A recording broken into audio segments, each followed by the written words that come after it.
Welcome back to the one and only Ivan, and we're on the chapter called The Beetle. Mac gives me a new black crayon and a fresh pile of paper. It's time to work again. I smell the crayon, roll it in my hands, press the sharp point against my palm. There's nothing I love more than a new crayon. What about you, kitty? I search my domain for something to draw. What is black? My cat is. She's not there. An old banana peel would work, but I've eaten them all. Not tag is brown. My little pool is blue. The yogurt raisin I'm saving for this afternoon is white, at least on the outside. Something moves in the corner. I have a visitor.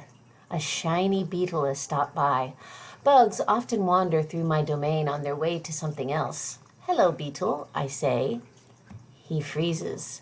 Bugs never want to chat. The beetle's an attractive bug with body like a glossy nut. He's black as a starless night. That's it, I'll draw him. It's hard making a picture of something new. I don't get the chance that often, but I try. I look at the beetle who's been kind enough not to move, then back at my paper. I draw his body, his legs, his little antenna, his sour expression. I'm lucky. The beetle stays all night. Usually bugs don't linger when they visit. I'm beginning to wonder if he's feeling all right. Bob, who's been known to munch on bugs from time to time, offers to eat him. I tell Bob that won't be necessary. I'm just finishing my last picture when Mac returns. George and Julia are with him. Mac enters my domain and picks up a drawing. What the heck is this? He asks. Beats me what Ivan thinks he's drawing. This is a picture of nothing, a big black nothing. Julia's standing just outside my domain. Can I see? She asks. Mac holds my picture up to the window. Julia tilts her head. She squeezes one eye shut. Then she opens her eye and scans my domain. I know, she exclaims. It's a beetle. See that beetle over there by Ivan's pool?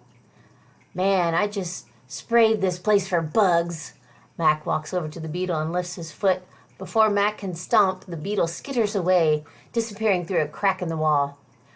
Mac turns back to my drawings. So you figure this is a beetle, huh? If you say so, kid. Oh, that's a beetle for sure, Julia says, smiling at me. I know a beetle when I see one. It's nice, I think, having a fellow artist around. Change. Stella is the first to notice the change, but soon we all feel it. A new animal is coming to the Big Top Mall. How do we know this? Because we listen, we watch, and most of all, we sniff the air. Humans always smell odd when change is in the air, like rotten meat with a hint of papaya. Guessing. Bob fears our new neighbor will be a giant cat with slitted eyes. Ooh.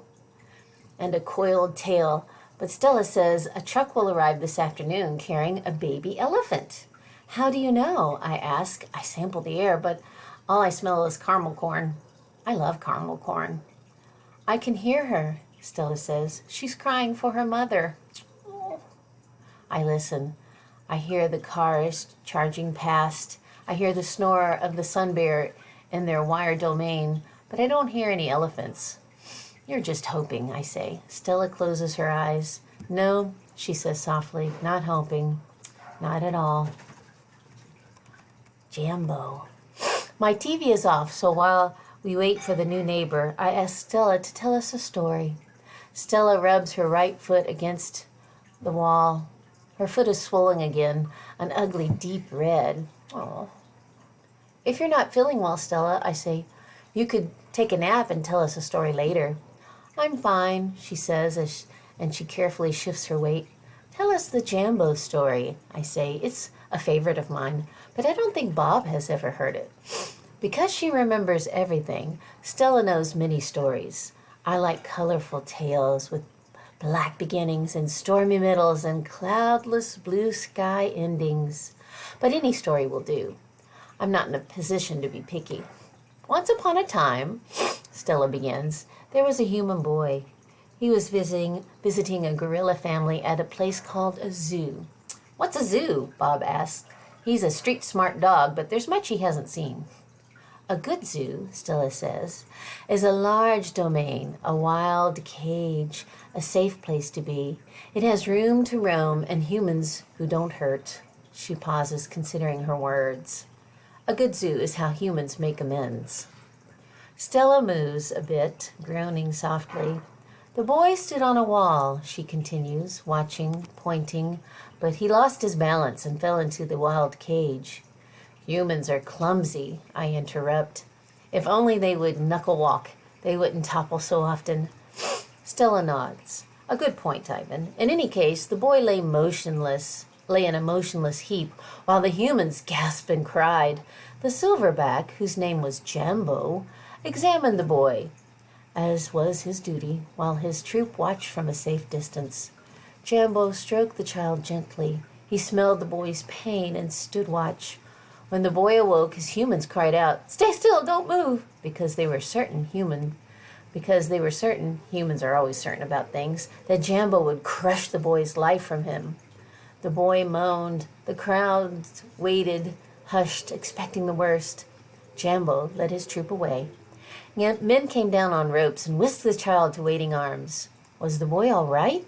Bob asked. He wasn't hurt, Stella says, although I wouldn't be surprised if his parents hugged him so many times that night in between their scoldings. Bob, who had been chewing his tail, paused, tilted his head. Is that a true story? I always tell the truth, Stella replies, although I sometimes confuse the facts.